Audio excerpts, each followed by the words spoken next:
Yan yung sabi mismo ni VP Sara doon sa statement niya at sinabi niya rin sa aming mga abogado niya na kaya siya nag-file din nitong perjury complaint kasi ito yung same style na ginawa nila kay Pangulong Duterte noon, no? Tanim witness. Kahapon ay may inihain pong reklamo kayo laban, nakasama nga si Vice President Sara Duterte laban dito kay Ramil Madriaga. Bigyan niyo lang po kami ng short info, background po nito, attorney, para sa kaalaman ng ating mga kababayan. Itong perjury complaint na final ni Vice President Sara Duterte laban kay Ramil Madriaga, ito ay nanggagaling doon sa affidavit ni Ramil Madriaga na in-execute niya noong November 29, 2025 at ipinakalat noong December 2025. Ang sinasabi ni Ramil Madriaga dito ay basically sinasabi niya na bagman daw siya ni Vice President Sara Duterte at nagdi-deliver daw siya di umano ng kung ano-anong mga vehicles, mga sasakyan na merong mga malalaking pera para sa kung sino-sinong personalidad. Tapos sinabi niya rin dito sa affidavit para patunayan yung credibility niya na naging miyembro siya ng PSG, meron siyang formal assignment sa PSG at naging tao siya ni Pangulong Duterte. Tao din daw siya ni VP Sara mula pa nung mayor siya sa Davao City. Tapos siya din daw ang nagbuo ng Vice Presidential Protection and Security Group na noon ay binuo para protektahan si VP Sara at iba pa. Opo. So malinaw, attorney, na walang koneksyon o itong si Vice President Sara Duterte sa taong itong si Ramil Madriaga. Yes, pinapatunayan ng complaint affidavit ni Vice President Sara na kailanman ay hindi naging empleyado o kahit anumang koneksyon nito dun sa mga opisina ni VP Sara mula sa Davao City Mayor's Office or local government, sa Office of the Vice President, sa Department of Education, pati na rin sa VP SPG at pati na rin sa PSG dahil sinabi niyang miyembro siya ng PSG sa panahon ni Pangulong Duterte. So hindi sila magkakilala. Hindi kilalang personal ni VP Sara si Ramil Madriaga. Wala silang personal o professional na relationship. So imposible yung pinaparatang ni Ramil Madriaga sa kanya na inutusan daw siya na mag-deliver ng cash na including confidential funds daw at hindi rin totoo na binuo niya yung grupong Isip Pilipinas, yung Inday Sara. Sabi niya, Inday Sara is my President Pilipinas. Hindi rin po totoo yan. Opo. Attorney, sa pananaw po ninyo, paano po ito nakakaapekto itong mga alegasyon ni Ramil Madriaga sa reputasyon po ng Vice Presidente? Hindi naman yun ang mahalaga sa pangalawang Pangulo. Dahil nga alam niya yung totoo at alam niya na ang karamihan sa Pilipino ay hindi naman naniniwala sa mga paratang ni Ramil Madriaga. Kaya nag-file si VP Sara ay dahil ginagamit ito sa impeachment na basehan para ipausad ang impeachment at yung ibang mga kongresista nga sinasabi na smoking gun ito. Pero ang totoo ay walang katuturan yung affidavit niya at hindi dapat paniwalaan. So, kailangan ng seryosohin ito dahil nga kasama na siya sa impeachment at syempre ang impeachment kasi is isang proseso kung saan pwedeng tanggalan ng kapangyarihan ng isang duly elected official of government. So ngayong nakakaapekto na siya sa will of the people, kailangan ng seryosohin to. Hindi na pwedeng palagpasin, kailangan ng panagutin tong si Madriaga At kung matutuklasan natin kung sino yung mga taong nasa likod niya, pati sila. Opo. Hindi ho ba si Ramil Madriaga ay kasalukuyang nakakulong, attorney? At papaano naman po makakaapekto itong panibagong kaso kung sakali mang madesisyonan ng korte? Oo. Totoo yun, nakakulong ngayon si Ramil Madriaga for a kidnapping charge. Yun ang ating impormasyon na nakalap. Ito namang final natin ay nasa prosecutor level pa lamang. Kung mahatulan siya dito ng guilty, mananatili siya sa kulungan. Opo, at Siyempre din, Jade, mababasag yung credibilidad niya.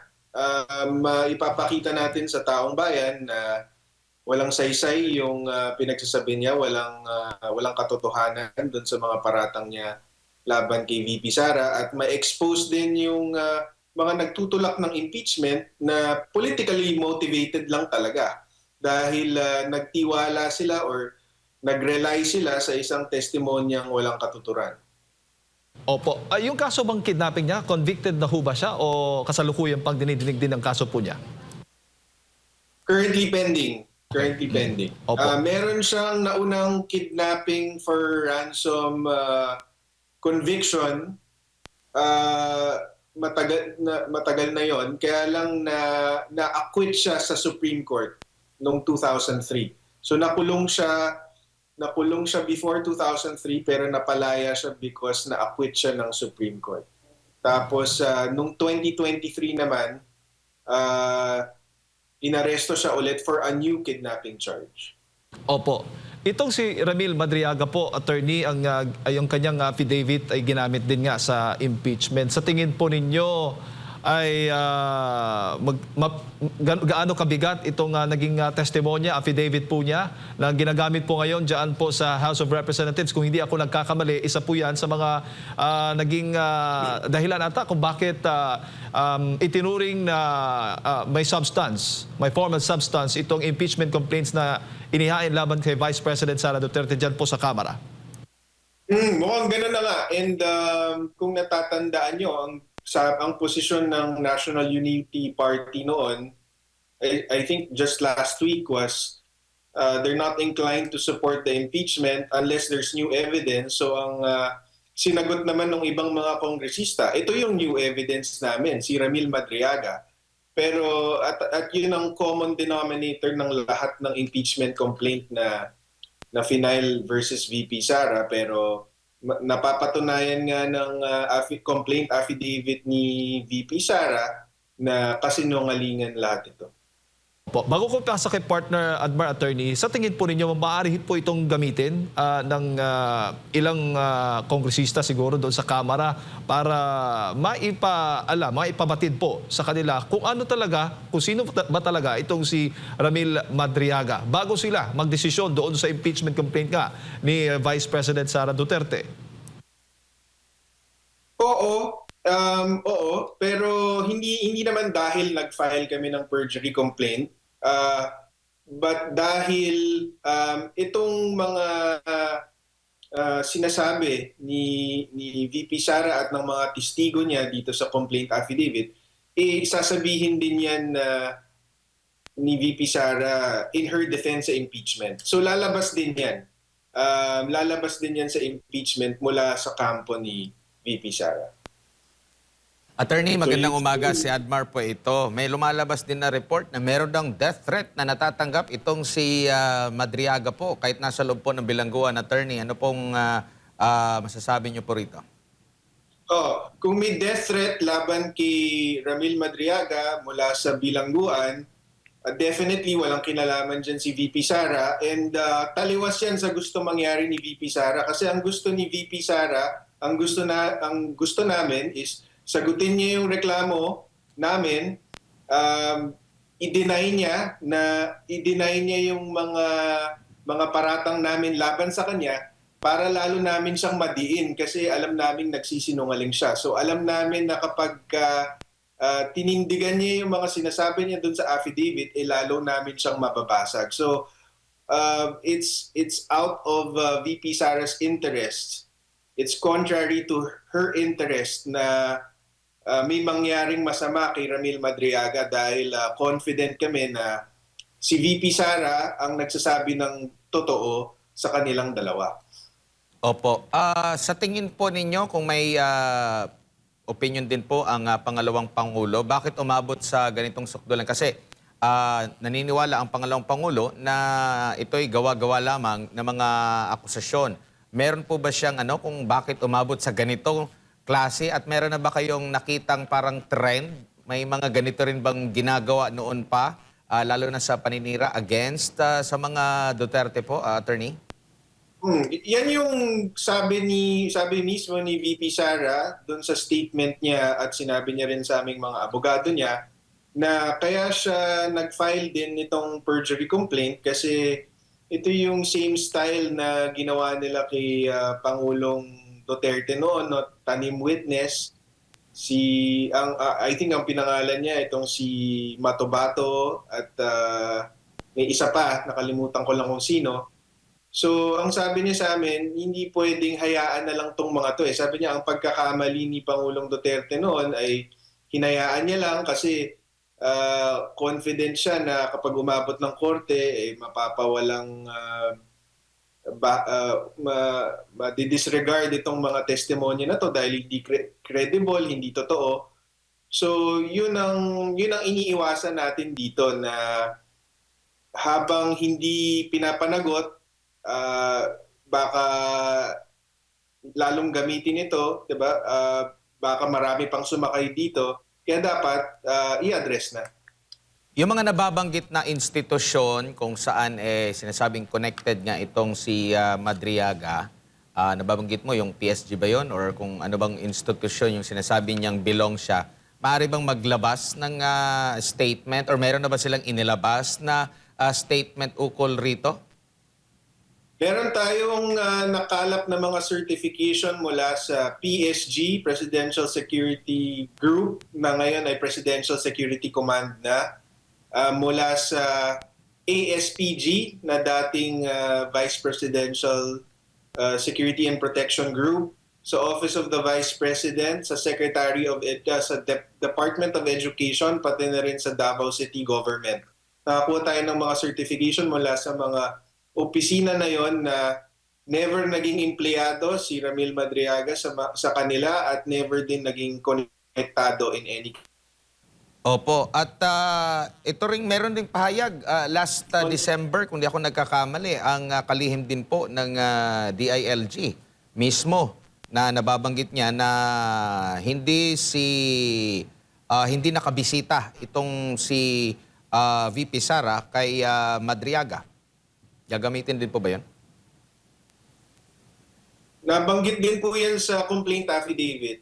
Although hindi naman po talaga kailangan kasi hindi po yan kasama doon sa affidavit ni Madriaga. Binanggit din po natin yan sa complaint affidavit ni VP Sara na hindi po totoo na yung sinasabi ni Attorney Palad na binisita ni VP Sara si Madriaga sa kulungan, di umano, para kausapin daw na wag ituloy yung affidavit niya. Si Secretary John Vic Remulla na mismo ang bumasag dyan, ang sinabi niya ay nakausap niya yung jail warden and based on records, hindi bumisita si VP Sara kay Ramil Madriaga.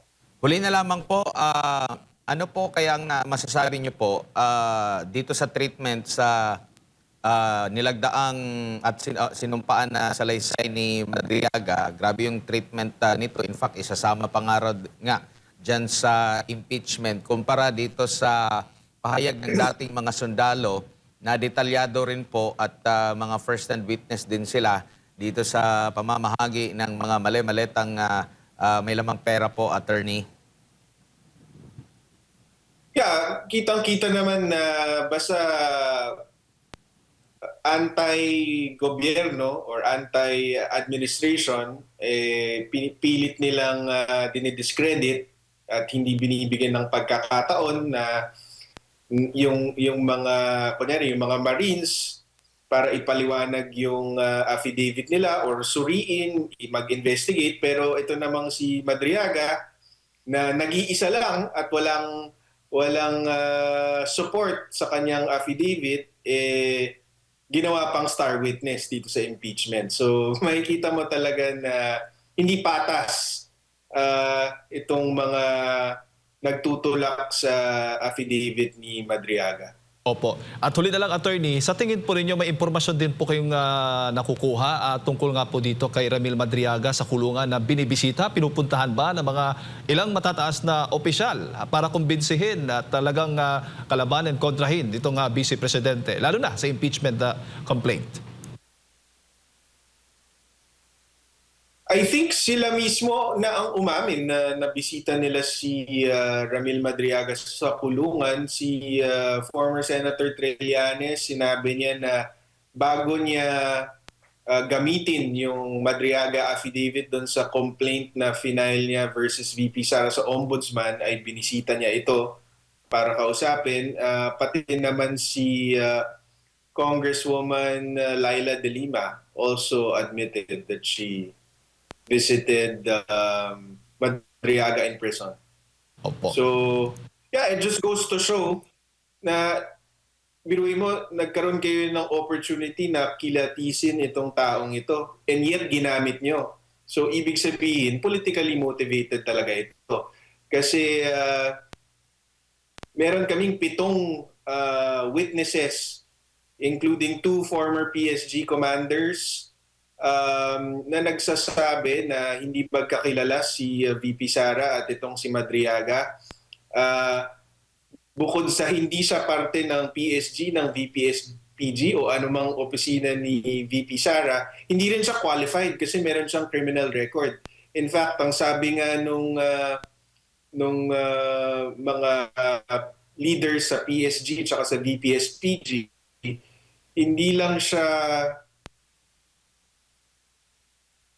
So ang testimonya nung mga dating leader ng PSG at VPSG, kinikilatis daw nila lahat ng lumalapit at ka-meeting ni VP Sara at hindi daw nila papalapitin tong si Madriaga dahil sa history ng criminal record niya.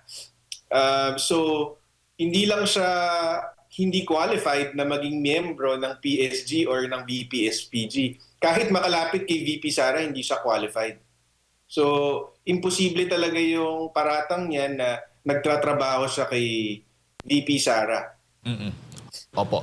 At may grounds ba, basehan, attorney? Ano ba yung mga elemento o grounds na pinagbabatayan ng korte pagdating po sa kasong perjury? At huli na lang, gaano ba kalakas o gaano ba kumpiyansa na talagang matatalo itong si Ramil Madriaga dito po sa kasong isinampa po ninyo? Yeah, malakas ang kumpiyansa namin na mahatulan to si Madriaga ng guilty. Simple lang naman ang elements ng perjury is mag-execute ka ng statement under oath that is false on a material fact and for a legal purpose. So, yun lang po yun. Kung nagsinungaling ka sa isang statement under oath on a material fact, like itong pinaparatang niya kay VP Sara, ay perjury po ang tawag nun. So, confident po tayo na na-satisfy natin lahat ng elements na yan at saka confident tayo na more than sapat ang ebidensyang inihain natin laban sa kanya. Alright. Ayan, attorney, maraming salamat po. Siguro huling mensahe na lamang po ninyo sa ating mga kababayan. Yeah, ang mensahe ko lang is maraming salamat po sa inyong suporta at wag po tayong basta maniniwala sa mga paratang laban kay VP Sara dahil alam po nating politically motivated ito. Maging mapanuri po tayo at asahan niyo po na si VP Sara mula ngayon ay hindi na papayag na dumihan ng pangalan niya at pangalan ng kanyang pamilya. Ready na po siyang laban sa mga kalaban niya at kalaban ng Pilipino.